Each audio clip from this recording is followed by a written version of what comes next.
Is this same Ghana that people are loving? People are hungry to come. People, should I say, this is just where they dream of coming.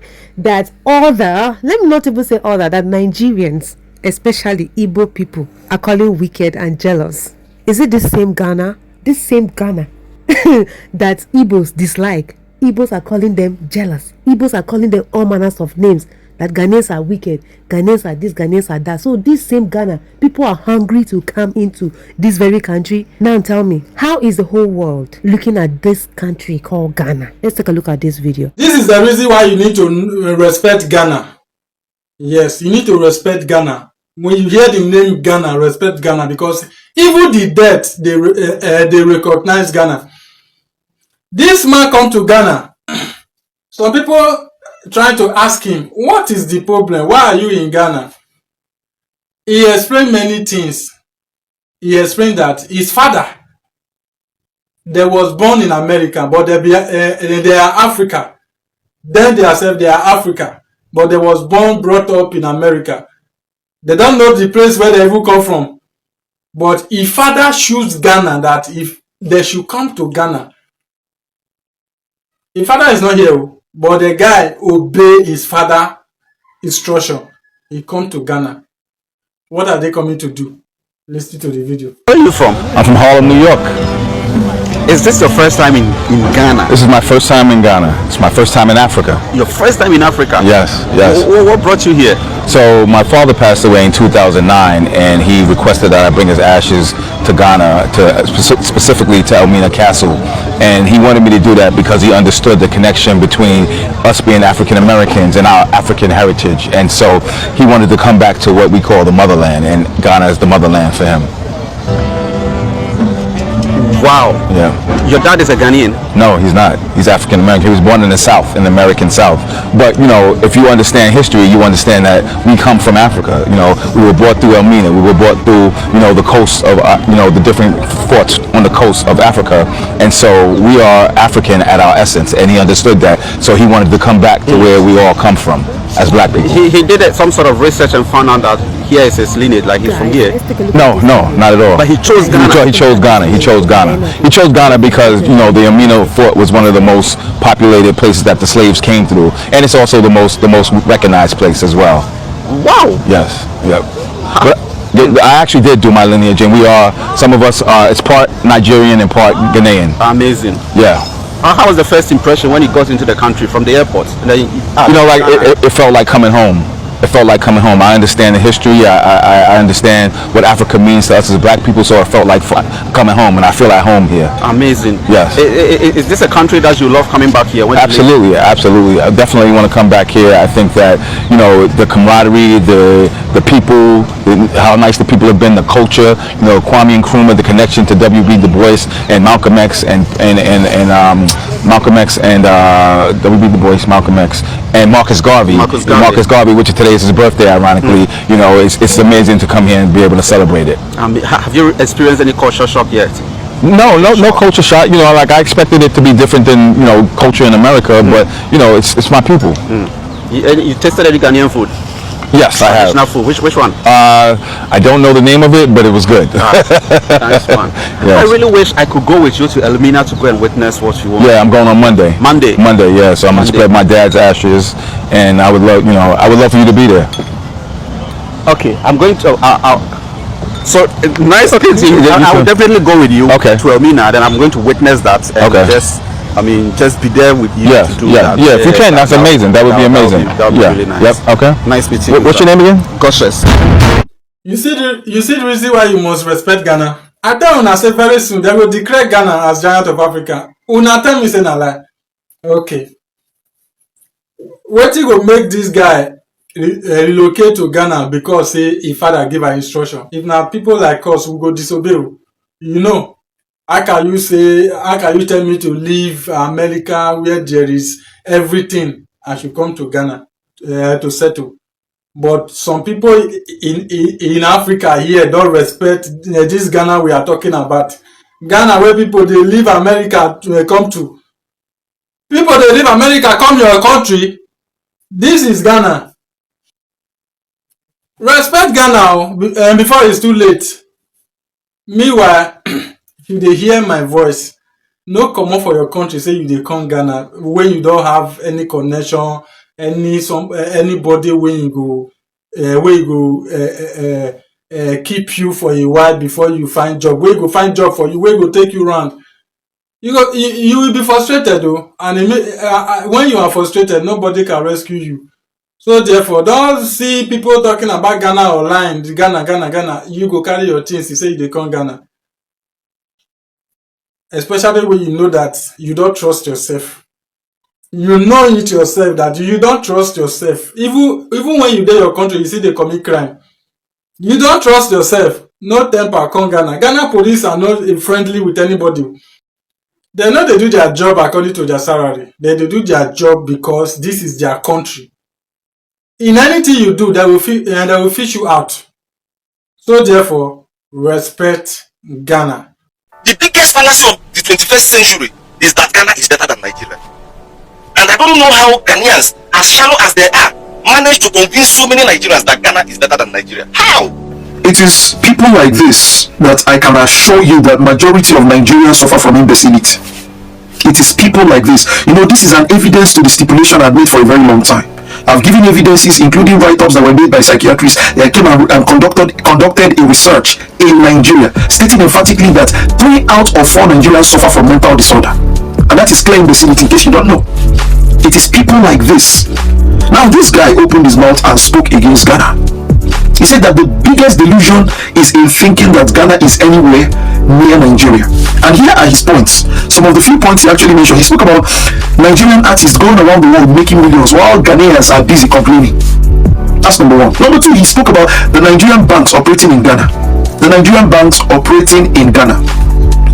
Number 3, he stated that aside Accra and Kumasi, there is no other state that is developed in Ghana more than his state, Anambra State. Take note, this guy is from Anambra. This fool is from Anambra. Take note. Now, he stated emphatically that Ghanaians have 24 hours power supply but do not produce anything.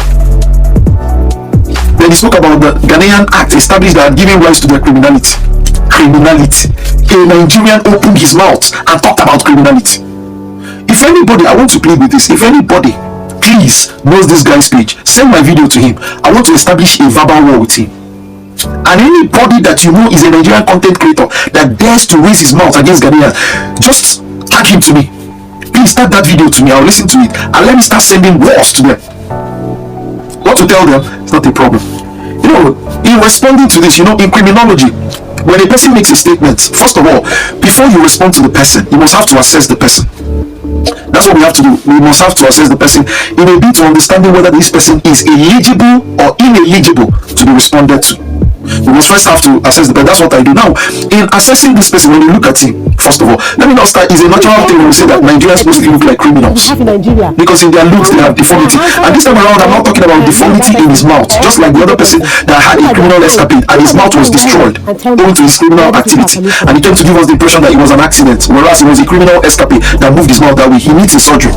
Now continuing, when you take a good look at this person, you don't have to take a good look at this person.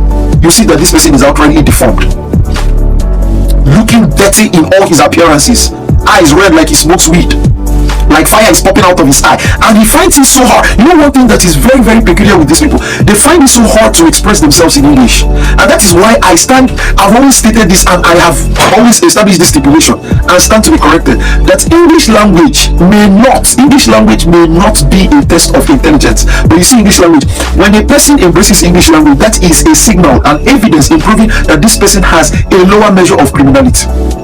Your ability to grasp English language tells a whole lot about your criminality level. It so means that if you find it really hard to express yourself in English language, you have a criminal tendency. It is only criminal tendency that tends to down-tune your ability to grasp English language. I'm telling you the truth without a shadow of doubt.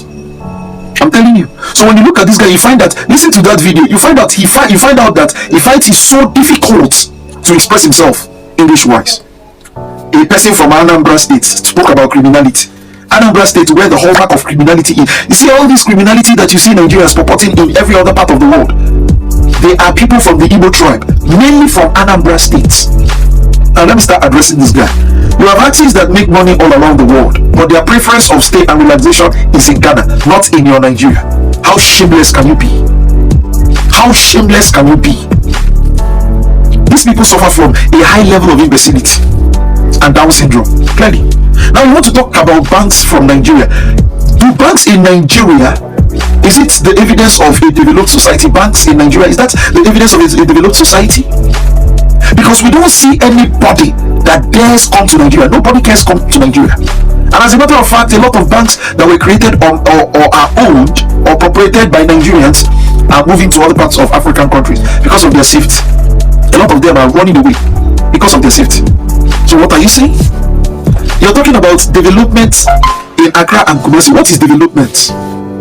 What is development other than security and peace? What is development? No, every state in Nigeria is developed as is stated. But every Nigerian is running away from that developed state. Every Nigerian, except you don't have an opportunity to jabba, except you don't have an opportunity to migrate, except you don't have the money to migrate. Once you have the money or the opportunity to migrate, everyone is leaving. I work in a hospital. Go and look at all doctors, all bankers, everyone is leaving. Everyone is relocating. A developed society, indeed.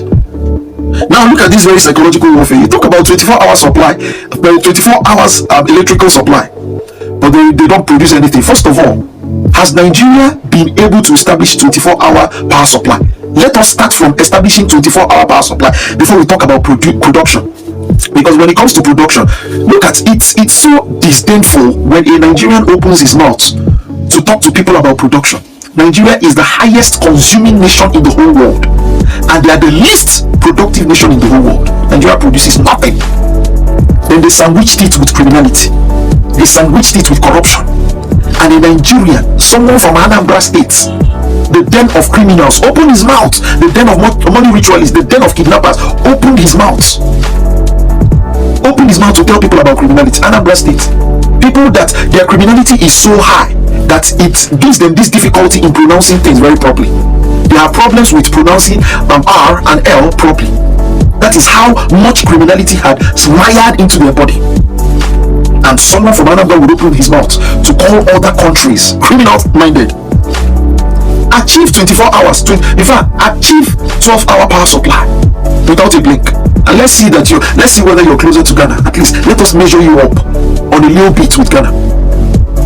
Anyways, like I stated, before we respond to these people, I'm actually aggravated. Before we respond to these people, you have to look at their faces. When an ugly-looking man opens his mouth to really express himself, you should understand that he's just mad at the world. His criminality is clearly expressing everywhere.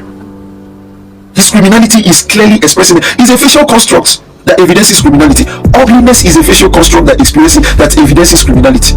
Inability to speak, that is a verbal construct now. So they are the first people that look for the trouble of Ghanaians by taking over their businesses. Yes, you have looked for trouble. If you go to Ghana and you mind your business in Ghana, you won't have problem with Ghanaians. You won't have problem with them, but they don't mind their business. We have indigenous business. Indigenous business, you must know it. You don't go and put your hand in their own businesses. You understand? You don't put your hand in their businesses. Now, one of the complaints of Ghana is that they are taking over their businesses. Yes. And yes. For probably something they are sell for 80, for 70 cedis, Igbos could sell out for 60 yes. cedis. Probably Igbos knows where they get. No. Make I tell you something. You see, these particular Igbos, whenever two come up, they can sell without 1 naira. Their life, they don't live expensive life. Oh, that's the truth. They don't eat good food. Even man can have money, but he can't eat 2,000 naira for a meal. You understand me? If a man has money, he can't buy a cloth of 30,000 naira. He will still wear okreka. He's a millionaire. You understand? So when they don't bring that their life now to us, the Niger Delta, it becomes a problem. You can't reduce me to that kind of height. And not only that, when they reduce it, sometimes they will not go and redo the product to become fake, and they'll begin to sell fake products, and even that destroy the name of the company that is producing that thing. You think they are selling cheap? They are not selling cheap. They have a way of making that money outside your knowledge. So they can open it and reduce the quantity, and they can reduce, yes, they can reduce the quality, and they sell cheap. And before you know, you yourself, you have conscience now. Like the business we are doing now, we cannot sell some kind of paint, but you see an Igbo man can sell, some of them can sell all water for person to go and paint vessel. It's not good. And when you paint that vessel, because it's cheap, the next thing your vessel begin to rust. It won't last you for 1 year. That vessel will be destroyed, and it's not good. They'll just go, he says cheap, and cheap. That is why I don't encourage people to go for cheap. It becomes a problem. Most of the time, you want to buy something, somebody say 150, the other say 120. You went and carry the 120 or even the 100, and you think you have made money. Don't worry, you will lose. The one you use, everything you use, you have lost, because it's going to give you something that, because one, you don't even know what it's giving you. You don't have idea. And he's not going to tell you. He will give you all the assurance you need to tell you that that is original, and your conscience will be satisfied. Because of your greed, you think you have made money. You have not made money. You understand? You have not made money. So that is the way they are doing it. This Ghana, our Nigerians, in quote, Igbo brothers don't like. This same country called Ghana, people that don't even know, have never visited, before their parent died, they tell them, if I die today, bring my ashes. Yes, bring my ashes back to Ghana and bury. These people I'm telling you about are not from Ghana. They are not from Ghana. So this is the same Ghana that Nigerians are calling names. They are saying this, that. Oh my God. Looking at this very video, I felt very, very happy. You know why I'm happy? Because the name you're trying to bring down is the same country people want to come. Yes, they are hungry to come. Ghana is their dreamland. So I don't know why you're wasting your time trying to bring the name of that country down. Because the number of people who love this country, who value this country, is higher than the number of haters. So instead of you to continue with all these your things, I am advising you to back off. Just calm down, okay? Just calm down. If my jealousy, they worry when because people so much love Ghana, please, that jealousy should end. If not, you go disgrace yourself, just like the way the fake Igbo king is disgracing himself all over the world. Guys, this brings me to the end of my video. Let me know your thoughts in the comment section. Do what to like, subscribe to the channel, share this video to as many as out there. I believe they'll watch and learn from it. I love you guys always. Bye bye.